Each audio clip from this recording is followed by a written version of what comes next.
Bismillahirrahmanirrahim. Assalamualaikum warahmatullahi wabarakatuh. Ya sahabat semua, saya akan memberikan tips bagaimana meminum obat herbal untuk batuk. Nah, ini bisa dilihat di sini. Ini ada perasan daun saga. Ini caranya, daunnya diremas-remas, kemudian dicampur dengan air hangat dan disaring. Ini sarinya. Kemudian yang kedua, ini ada 1 sendok sari kurma. Kemudian yang terakhir ini ada air putih.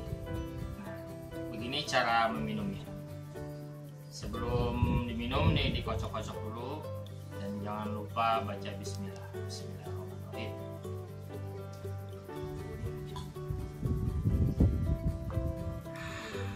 Jangan lupa ini sari kurmanya.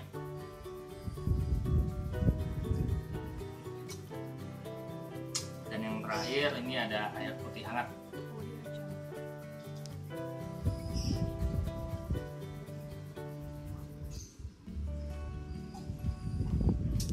Alhamdulillahirrahmanirrahim. Bagaimana rasanya?